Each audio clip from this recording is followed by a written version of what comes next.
بسم اللہ الرحمن الرحیم۔ معزز خواتین و حضرات، السلام علیکم ورحمۃ اللہ وبرکاتہ۔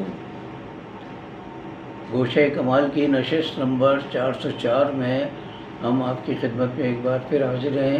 ہمارا آج کا موضوع ہے بگڑا رئیس۔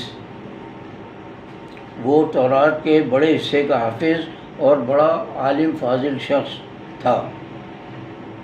علم و فضل اگر کسی کی زندگی میں داخل ہو کر عملاً کوئی اثر نہ دکھائے تو دنیاوی طور پر وہ خود کیسا ہی معزز و محترم ہو، اللہ کی نظر میں مقہور و معتوب ہی رہے گا۔ کریلا اور نیم چڑھا کے مصداق علمی برتری کے ساتھ ہی اسے کئی مدفون خزانے کی بھنک مل گئی۔ خزانے پر قبضہ کرنے کے بعد لوگوں پر اس کے علم و دولت ہی کی نہیں، شان و شوکت اور قوت و عظمت کی دھاک بھی بیٹھنے لگی، اور وہ تمام خدائی تعلیمات کو پس پش ڈال کر غرور و تکبر میں مبتلا ہو گیا۔ بستی کے سب سے متقی بزرگ کو اس کی آخرت برباد ہوتی نظر آئی تو وہ اس صاحب علم و ثروت کے پاس پہنچے اور اسے نصیحت کی، اے بندہ خدا، رب کائنات نے تجھے جو بے پناہ دولت عطا فرمائی ہے،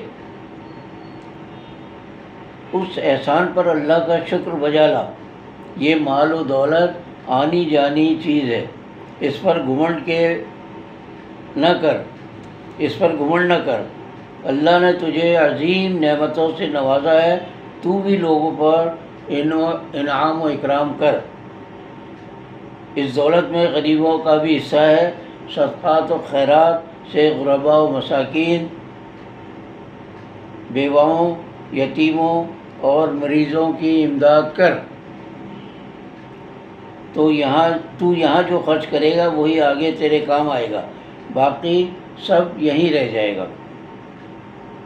اگر 2 گز کفن کے ٹکڑے اور تیرے اعمال صالحہ کے سوا کوئی چیز تیرے ساتھ نہیں جائے گی۔ صاحب ثروت اگر صاحب ایمان و یقین نہ ہو تو وہ اس ظلم میں مبتلا ہو جاتا ہے کہ اللہ تعالیٰ نے اسے مال و دولت سے پہلے عقل و فہم سے نوازا ہے، اسی کو استعمال کرنے کی وجہ سے اس کے پاس سرمایہ کے انبار جمع ہوئے ہیں، لہذا اس دولت میں کسی کو شریک کرنا ضروری نہیں ہے۔ وہ کوئی چھوٹا موٹا دولت مند نہیں بلکہ اتنے بڑے خزانے کا مالک تھا کہ بڑے بڑے تالوں کی کنجیاں اٹھانے اور سنبھالنے پر کئی افراد مامور تھے۔ تکبر انسان کی ایک ایسی برائی ہے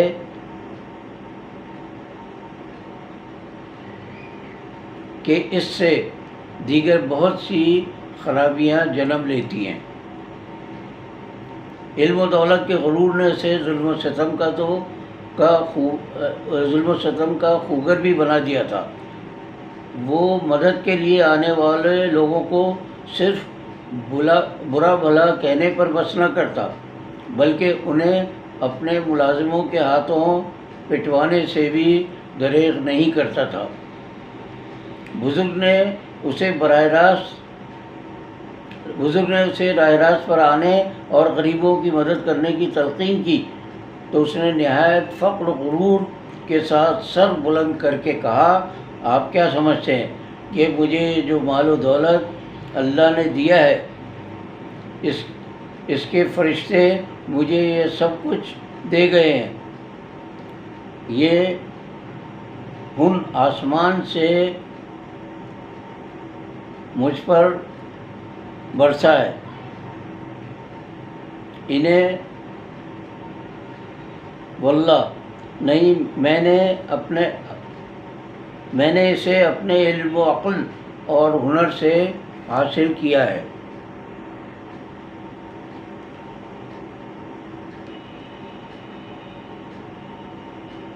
یہ میری قابلیت، صلاحیت، محنت اور لگن کا نتیجہ ہے، میری خون پسینے کی کمائی ہے، پھر میں اسے دوسروں کو کیوں لٹاتا پھروں؟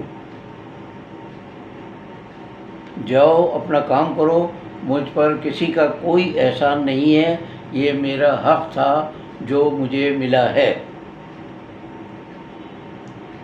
کوئی ہادی اور رہنما اپنی ذات یا اپنے مفاد کے لیے نہیں بلکہ مخلوق خدا کی خبرگیری اور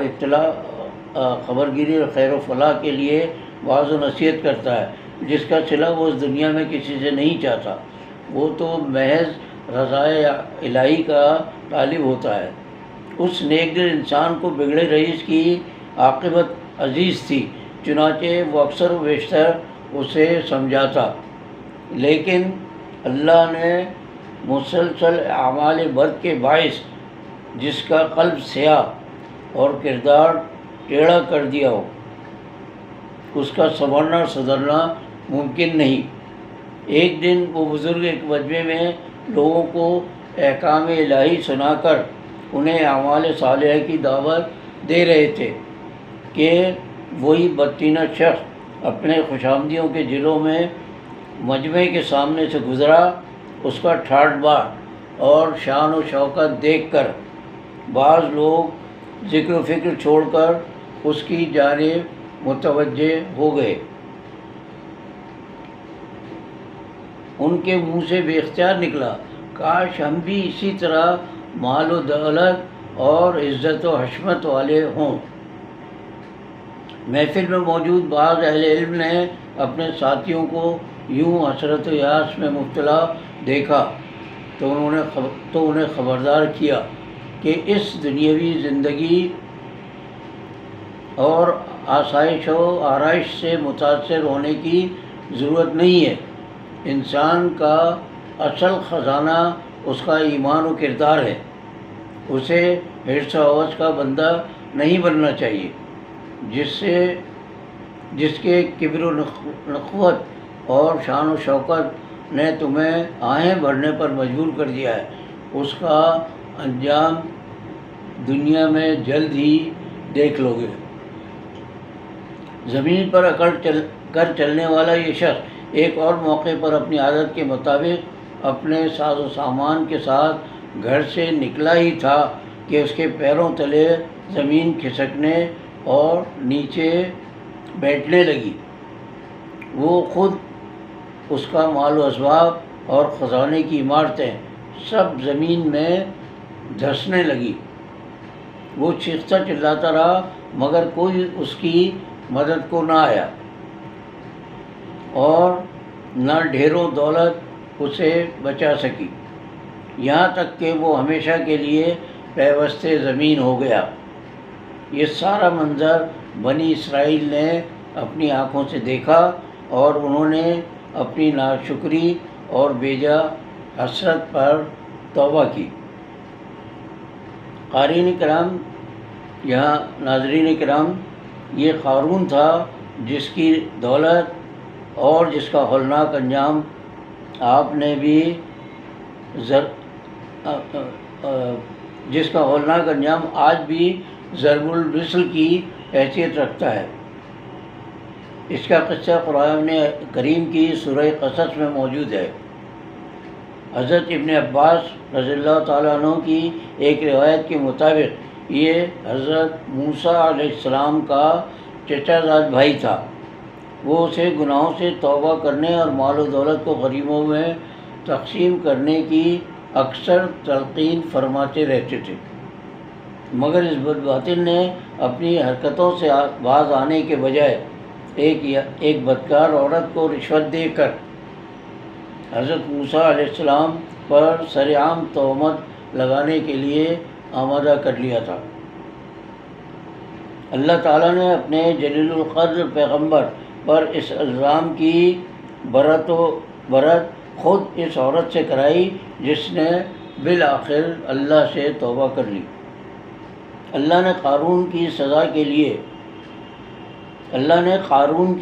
کے لیے زمین کو حضرت موسیٰ علیہ السلام کے تابع کر دیا، ان کے حکم پر زمین قارون کو اس کی دولت سمیت نکل گئی۔ آج کی نشست میں اتنا ہی، انشاءاللہ اگلی نشست میں کسی اور موضوع کے ساتھ آپ کی خدمت میں حاضر ہوں گے۔ باقی بشرط زندگی باقی۔